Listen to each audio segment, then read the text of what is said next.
गुरु प्यारी सात संगत जी, आप सभी को प्यार भरी राधा स्वामी जी। संगत जी, आपका हमारे YouTube चैनल पर रूहानी साखियाँ और सत्संग सुनने के लिए आपका स्वागत और धन्यवाद है। संगत जी, सचखंड यह शब्द हमने अक्सर सत्संग में, संतों महात्माओं के मुंह से, वचनों में और रूहानी किताबों में भी सुना है और हम में से बहुत सचखंड का अर्थ भी जानते हैं कि सचखंड का अर्थ है सत्य का खंड, यानी कि ऐसा स्थान जहाँ परमात्मा का वास होता है, जहाँ केवल सत्य और प्रेम का प्रकाश होता है। संगत जी, सचखंड एक वह अवस्था है जहाँ आत्मा और मन की गांठ खुलने के बाद आत्मा परमात्मा में मिल जाती है। संतों ने भी कहा है कि सचखंड वासी होए जय साचा नाम धरे, कि सचखंड का वासी केवल वही हो सकता है जो सच्चे नाम का सिमरन करे। सचखंड के बारे में हम बहुत कुछ जानते हैं और जानने के इच्छुक भी हैं, लेकिन सबकी आखिरी इच्छा केवल यही रह जाती है कि सचखंड जाने की सही राह कौन सी है, वह कौन सा मार्ग है जिससे हम सचखंड जा सकें। संगत जी, इसी के आधार पर आज मैं आपको एक साखी सुनाने जा रही हूँ। यदि आप हमारे चैनल पर नए हैं तो कृपया हमारे चैनल को सब्सक्राइब कर कमेंट में राधा स्वामी जी लिखकर ज़रूर जाना जी। संगत जी, यह बात गुरु नानक देव जी के समय की है। एक बार गुरु नानक देव जी ने अपने शिष्यों से पूछा कि सचखंड जाने की इच्छा किस किस की है। सभी ने हाथ खड़े कर दिए। सभी ने कहा कि सचखंड हमारे जाने की बहुत इच्छा है। हम सभी के जीवन का केवल एक ही लक्ष्य है कि हमें सचखंड का रास्ता दिखाइए। तो इस पर गुरुजी ने मुस्कुरा कर कहा कि बेटा, सचखंड पाने के लिए प्रेम, सेवा और नाम सिमरन का मार्ग अपनाना पड़ेगा। सारे शिष्य ने हाँ कर दी। सबने कहा कि ठीक है, पर हमें सचखंड का रास्ता दिखाए। उनमें भाई लहणा जी भी थे।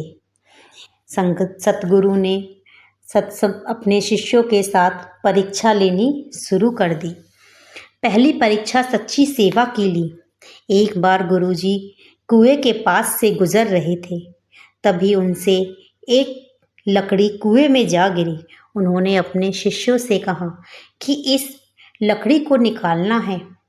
सत्य ने कहा कि नहीं, हमारे तो हाथ गंदे हो जाएंगे। कोई भी शिष्य आगे नहीं आया। भाई लहणा जी आगे आए और बिना सोचे कुएं में उतर गए। कीचड़ में लथपथ हो गए, पर लकड़ी बाहर निकाल कर गुरुजी को दे दी। तब गुरुजी ने सबकी ओर देखते हुए कहा कि जो सचखंड जाना चाहता है वह कभी सेवा से पीछे नहीं हटता। सुनकर सारे शिष्यों को शर्म से उनकी गर्दन नीचे झुक गई। उसके बाद गुरु ने अगली परीक्षा उनकी श्रद्धा की ली, विश्वास की ली। गुरुजी ने कहा कि कल बहुत बारिश होगी, यह सारा सामान उस कच्चे घर में रख आओ। रात में बारिश हो गई। सारे शिष्य डर गए। भाई लहणा जी सामान को सुरक्षित रखने गए और खुद भीगते रहे। उन्होंने गुरु की आज्ञा का उल्लंघन नहीं किया। उन्होंने खुद को तकलीफ देकर भी गुरु के हुक्म का पालन किया। इस पर गुरु ने कहा कि जो सचखंड की राह चाहता है, जो सचखंड जाना चाहता है, वह इन कठिनाइयों से नहीं घबराता। यह सुनकर सारी संगत की, सारे शिष्यों की आंखें खुल गई। फिर सतगुरु ने आखिरी परीक्षा सचखंड की झलक के लिए एक बार गुरुजी सुबह भाई लहणा जी के साथ का हाथ पकड़कर कहा कि आंखें बंद कर और नाम जप कर। जब भाई लहणा जी ने नाम सिमरन शुरू किया तो उनकी आत्मा को एक प्रकाश दिखाई देने लगा। उन्होंने सुना, वाहे गुरु वाहे गुरु वाहे गुरु। यह नाम जैसे उनके रोम रोम में बस गया। उन्होंने देखा कि प्रकाश से प्रकाश मिल रहा है और चारों तरफ केवल प्रेम की लहरें हैं। वह बड़े खुशी और आनंदित स्वर में बोले कि गुरुजी, हे मेरे सतगुरु, यह क्या था? तो सतगुरु ने कहा कि यह उसी सचखंड की झलक है जिसे तुम पाना चाहते हो। आखिर में सतगुरु ने समझाया कि सचखंड कहीं दूर नहीं है, वह हमारे मन में ही है।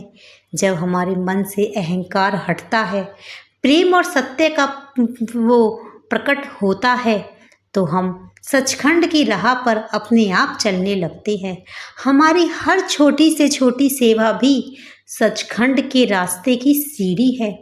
सचखंड जाने के लिए सबसे पहला और सबसे ज़रूरी काम है नाम सिमरन करना। जब हम नाम सिमरन करते हैं तो सचखंड का रास्ता परमात्मा हमें स्वयं दिखाने लगते हैं।